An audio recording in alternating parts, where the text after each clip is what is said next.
रवींद्र वायकरांना कथित जोगेश्वरी भूखंड घोटाळा प्रकरणी मुंबई पोलिसांकडून क्लीन चिट। गैरसमजातनं मुंबई महानगरपालिकेकडून गुन्हा दाखल, पोलिसांचा दावा।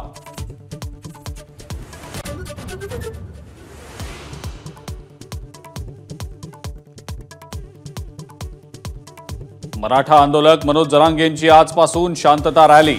आजपासून 13 जुलैपर्यंत रॅली काढणार। 13 तारखेनंतर जरांगे आपली भूमिका ठरवणार।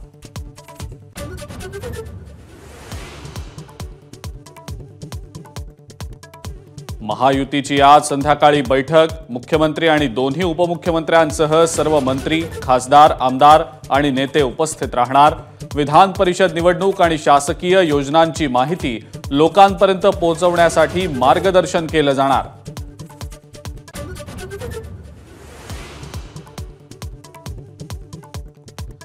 विधान परिषद निवडणुकीमध्ये घोडेबाजार होण्याची शक्यता, देवेंद्र फडणवीसांचा आरोप।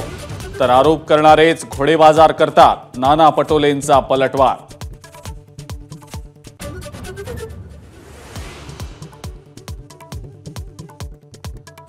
उपमुख्यमंत्री देवेंद्र फडणवीसांनी सरसंघचालक डॉ. मोहन भागवतांची घेतली भेट। राज्याच्या राजकारणासह विविध विषयांवर चर्चा।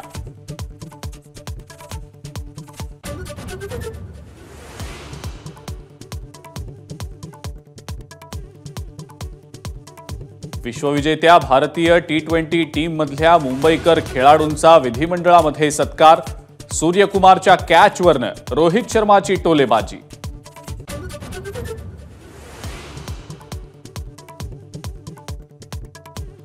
दोन वर्षांपूर्वी 50 जणांच्या टीमनं काढली विकेट। टीम इंडियाच्या सत्कार सोहळ्यात मुख्यमंत्र्यांची राजकीय बॅटिंग।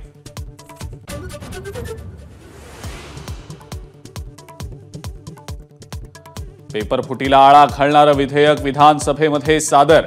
3 ते 10 वर्षांची शिक्षा तसंच 1 कोटी रुपये दंडाची तरतूद। मंत्री शंभूराज देसाईंनी मांडलं विधेयक।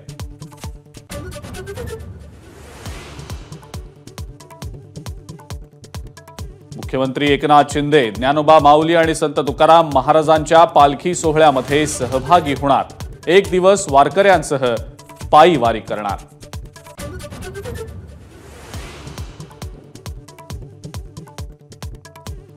हाथरस दुर्घटनेतील मुख्य आरोपी देवप्रकाश मधुकरचं दिल्ली पोलिसांकडे आत्मसमर्पण। देवप्रकाश मधुकर कार्यक्रमाचा मुख्य आयोजक।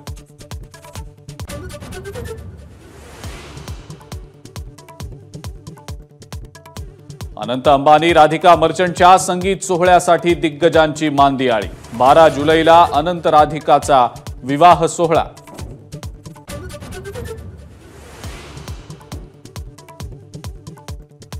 आणि भारत विरुद्ध झिम्बाब्वे टी20 मालिकेला आजपासून सुरुवात। रोहित आणि विराट शिवाय टीम इंडियाचा टी20 मध्ये नवा अध्याय।